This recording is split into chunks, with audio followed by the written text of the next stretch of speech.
All right, everybody, we are live with the Combatcast. It's the man called Dave. It's Chevy. First off, those who watching, please like, subscribe. We'd appreciate it if you enjoy the content. We're going to talk some combat sports, including this past weekend's Fight Night, which the main event got canceled. We're going to preview UFC 316. And before we do any of that stuff, Chevy, why don't we tell people we got coming up beyond that?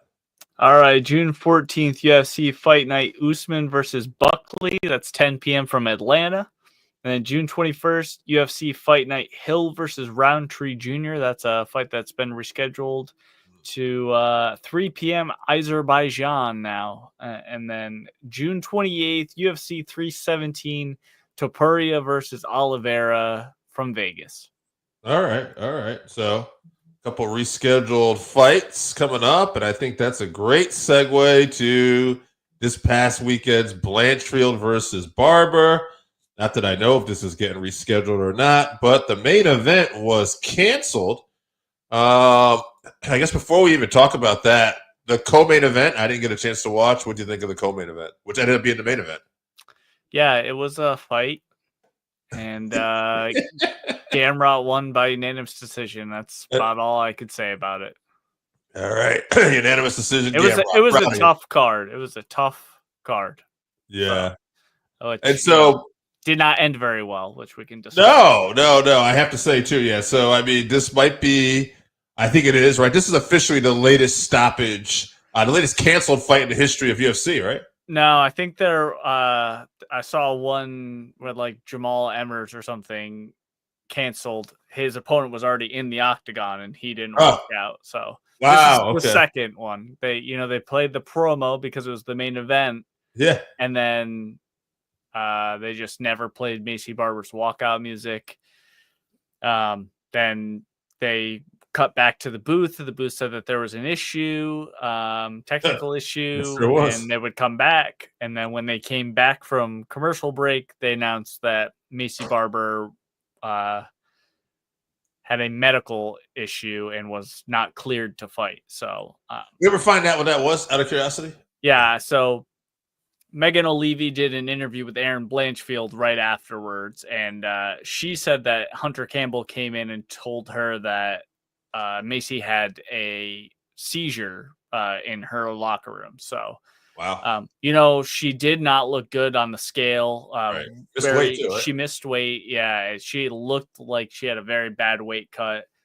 And she hadn't fought previously, right? Almost a year, or was it a year? Yeah, she pulled out of a fight against Rose Namajunas as well. So, Aaron Blanchfield had a lot to say about it. They had been going back and forth a little bit, but she called her unprofessional. I don't know how unprofessional you can be when you're having seizures. Clearly, I mean, that's out of your control. But she suggested maybe a new weight class, which I don't necessarily want to bring it up, but it is part of cutting weight.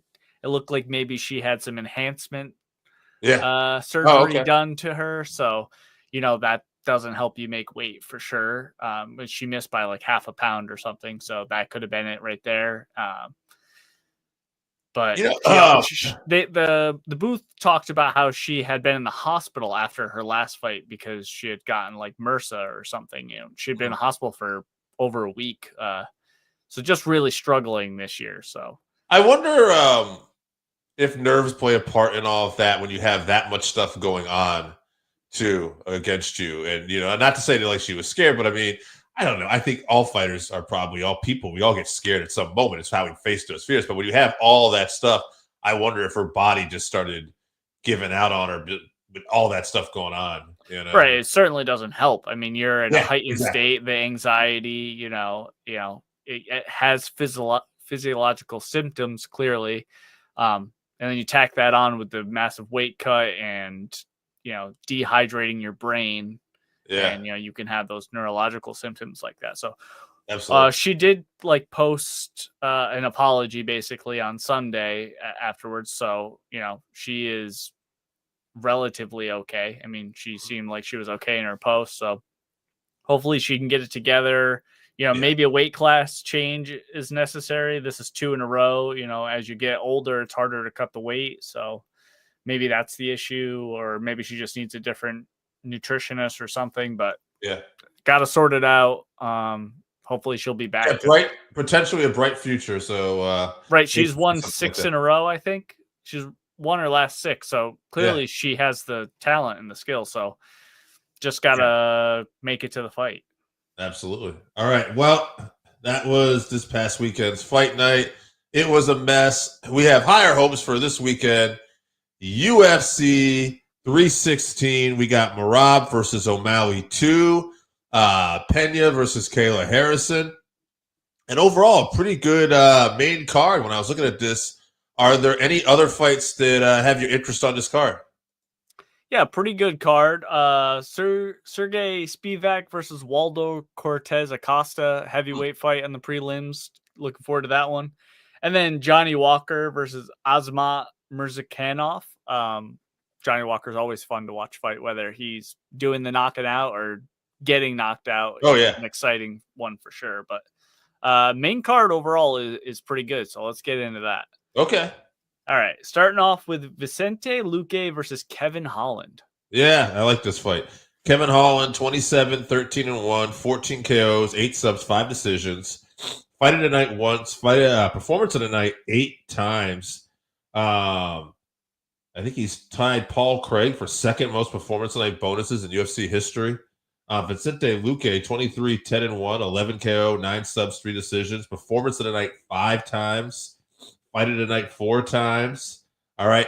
The point of this is I bring up all these bonuses. I feel like we're just pretty much guaranteed an exciting fight here.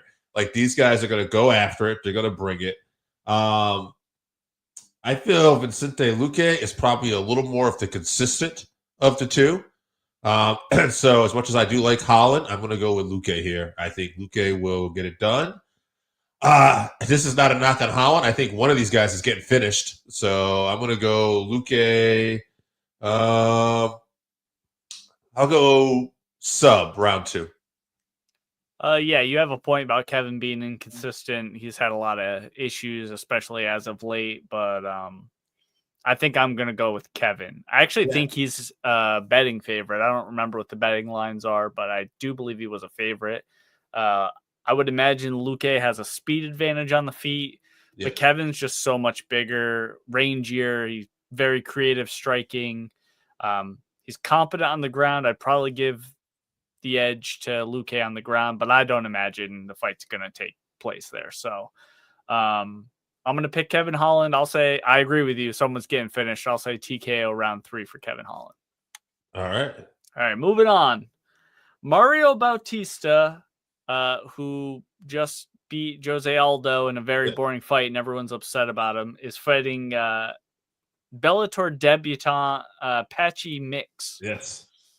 Yeah, Patchy Mix. I mean, 20-1, TKO, 2 TKOs, 3 subs, 5 decisions. This is UFC debut. He was a King of Cage champ too on the regional circuit for a little while. A good promotion. Bellator champ. So this is a guy who's been winning for a long time, and now he's stepping up to the big time in the UFC. Mario Bautista, like you said, coming off that win, although a boring fight over Aldo, 15-2, 3 KOs, 6 subs, 6 decisions. It's an interesting fight. We've seen it so many times with those UFC debuts and the jitters and everything. It can really play a factor. I'm going to say it doesn't here. I'm going to say Patchy Mix will rise to the occasion, and I'm going to say he's going to get a win. It'll be by decision because I don't think either one of these guys is getting finished. Yeah, Patchy Mix is the truth. I'm with you. As long as he doesn't get UFC jitters or some freak weight cut illness or injury or something like that, he should probably march through Bautista, I think. So I think he gets a finish. I'll pick round 3 sub for Patchy. I'm looking forward to this one. He could catapult himself up there with the top guys in the featherweight division for sure. I want to say, too, good matchmaking, too, just looking at these first 2 fights. Like, you look at this Holland-Lucque fight, like, this is almost like one of those fights where it doesn't have title implications necessarily, and it's not going to be very, I don't want to say, it's going to be, they'll go high level, they'll have different things, but it's not the elite of the elite currently, it's not the top 5 in the division, but it's evenly matched. And then we get to this fight where we got a debut against someone, but I feel like it's another evenly matched fight. which leads us into our next fight. Yeah, Kelvin Gastelum versus Joe Pyfer. This is one that was rescheduled due to Joe Pyfer pulling out in Mexico. Yeah, very interesting. Joe Pyfer, 13-3, 9 KOs, 3 subs, 1 decision. He's won 6 out of his last 7. Performance of the night 3 times. Kelvin Gastelum, 19-9-1, 6 KOs, 5 subs, 8 decisions. He was the Ultimate Fighter 17 winner. Fight of the night 5 times. Performance of the night 3 times. These guys are known to have some exciting fights. I feel like both are capable of getting the finish here. Gastelum, I think he'll want to try to drag this out, make this go further and maybe catch a submission. But I don't know. I have this feeling Pyfer, he hits so hard, and Kelvin is starting to, I don't know how old he is, but he's been in the UFC for a while now. And so my gut is telling me this is Joe Pyfer's time. I'm going to say it's a round 2 TKO for Joe Pyfer. Yeah, I love Kelvin. He should have a speed advantage, but like you said, been in a lot of fights, definitely slowing down a little bit now. He also does get hit. So even with his granite chin, sadly, I'm picking Joe Pyfer. I'm with you. Round 2 KO for Joe Pyfer. Yeah. All right, moving on. Co-main event, bantamweight belt on the line. Juliana Pena versus Kayla Harrison. More good matchmaking. Pena 12-5, 3 KOs, 5 subs, 4 decision. She's a 2-time now UFC bantamweight champion. Another former bantamweight winner on the Ultimate Fighter series. 2-time performance of the night. She's had success. She holds a win over Amanda Nunes too. Obviously Nunes came back and crushed her, but I mean, Valentina Shevchenko, she had a loss to her at one point in her career. My point is, she's fought some of the best, right? Kayla Harrison now, 18-1, 6 KOs, 7 subs, 5 decisions. Olympic gold medalist in judo, former PFL champion. Won multiple tournaments for them. But at the end of the day, she has not fought the same level of competition in MMA as Pena has, although we know she's very high level. That being said, Pena's not a knockout artist. She doesn't like to knock you out. She's not going to submit Harrison. Her thing is she's going to try to grind you and everything like that. Well, Harrison's a lot bigger in those clinches. And I think she's going to play the Kayla style a little bit. I think that's just the way Pena fights. Pena tries to go forward and likes to fight in that clinch. So even though I think a lot of times, as we've seen, having all that experience will pay off, I think stylistically, she plays right into Kayla's hands. So I think Kayla Harrison is going to find a way to win this fight. I'm going to say 3rd round submission. Although I will say, if this goes into later rounds 4 and 5, it will be interesting to see who has the better gas tank at that point. Yeah, I agree with you. Stylistic matchup, tough for Pena. I mean, like you said, Kayla's just so much bigger. She's stronger. She's not going to get taken down and submitted, and Pena's not knocking anyone out. So I just expect Kayla. There's also a lot of heat between these two girls. There's been a lot of shit talking. So I expect Kayla, once she gets her hands on Pena, to flip her on her head, get on top of her, and punish her for all that shit talking. So I imagine this starts a little bit slow, with it being a title fight and there's a lot on the line. Kayla doesn't want to get caught with anything. So I'm going to say Kayla, I'm agree with you, round 3, but I think she gets a ground and pound TKO, really trying to punish Pena. Okay. And then immediately calls out Amanda, of course. Oh, sure. I wouldn't be surprised if Amanda's there. They do a face-off, the whole thing, because that's got to be what's next. That's what they want. Yeah. Anyway. Yeah. Amanda already said she's coming back. I mean, it's set up. So hopefully Kayla can get this win and we can get some life, back in this division. So, all right, main event. Maybe another undeserving rematch here. Merab Dvalishvili versus Sean O'Malley 2. All right. Sean O'Malley, the challenger, 18-2-1, 12 KOs, 1 sub, 5 decision. Former UFC Bantamweight champion himself, won successful title defense, most significant strikes landed in a UFC Bantamweight title fight. Fight at night 3 times, performance of night 6 times. He's a finisher. He's a heat-seeking missile with his strikes. One of the best strikers in bantamweight. Merab, he's the opposite of that. 19-4, 3 KOs, 1 sub, 15 decisions, 12-fight win streak. Here's the thing. Merab has got unbelievable cardio. All right. We saw how the first fight went when he was able to, take O'Malley down and beat him up. Now, I watched the countdown, and Malley and obviously the UFC really hang their head on the fact that 5th round where O'Malley looked like he caught, Merab a few times and Merab held his stomach. And I'm not going to say there's not something to that.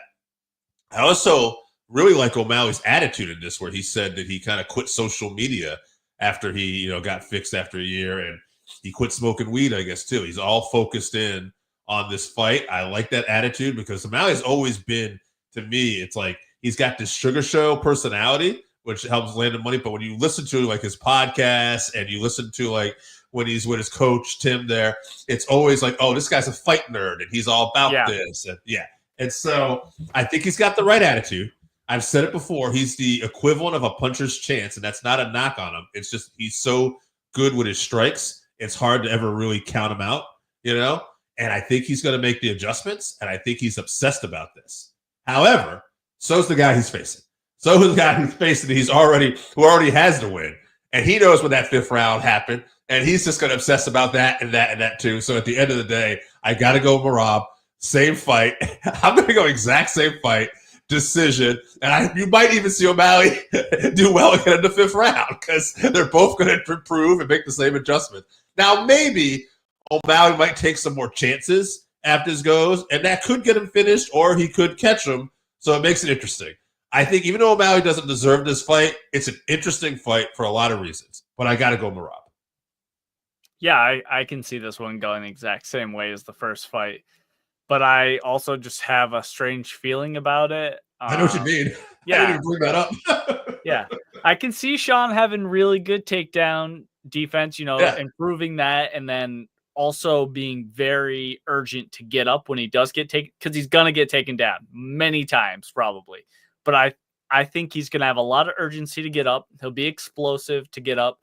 And apart from wearing on Merab, which we know he has maybe the best gas tank in UFC history, Merab, I do think that will cause more of these scrambles. And it's the scrambles where Merab's lunging in, trying to, get his hands on him. Yeah. Those are those transitions where Sean can catch him, like he caught Aljo. And, we know that he has one-shot power, and it can be from his right hand. It could be a left hook. It could be a knee up the middle.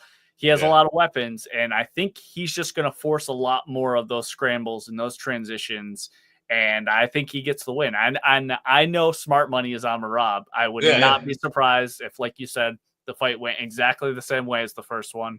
But I'm going to pick Sean, TKO round 4. I think he puts Merab out.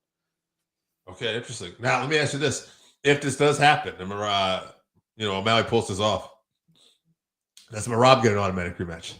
I think against the UFC's real wishes, yes, I think he will because they'll feel forced to. Right? Yes.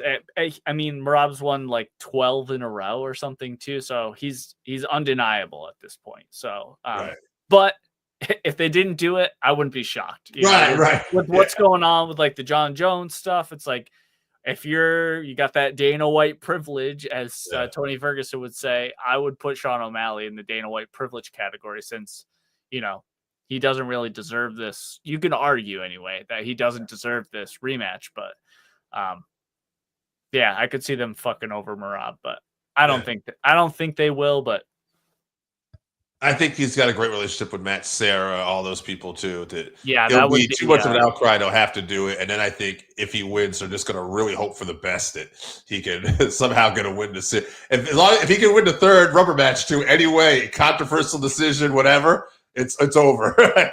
I wonder if Sean sneaks out some sort of win or whatever, if he doesn't think about maybe going up to featherweight also. That's the other thought too. Vacates the belt immediately. So yeah, because Volk is obviously a great champion. But if you were ever going to try to catch Volk, and you're a sharpshooter, now would be the opportunity after we've seen him get knocked out and he's getting older and stylistically he's not one of the tallest guys in that weight class. Yeah, right. So there could be a new breed of featherweight guys incoming. The Maxes and Volks are definitely on their way out. I mean, Max is moving on to lightweight or whatever. That's what he should be doing. And then you got the Patchy mixes coming in. Mitchell still around, Silva, all that kind of stuff. So that's what's interesting about this card too with Bautista and Patchy. You feel like they're potentially getting someone there could get a title. Even though we got Corey Sandhagen in the wings too. I'm just saying, there's a couple people that they're positioned to get ready for a potential title shot down the road here. Yep. All right. What do we tell people we got coming up one more time? All right, June 14th, UFC Fight Night. Usman versus Buckley. Buckley's getting another shot at one of the older guys. That's 10 p.m. from Atlanta. And then June 21st, Fight Night, Hill versus Roundtree Jr., 3 p.m. here on the East Coast from Azerbaijan. We like those Middle East cards. And then June 28th, UFC 317, Topuria versus Oliveira from Vegas. Very excited for that one. That one's going to be pretty stacked. Sick card.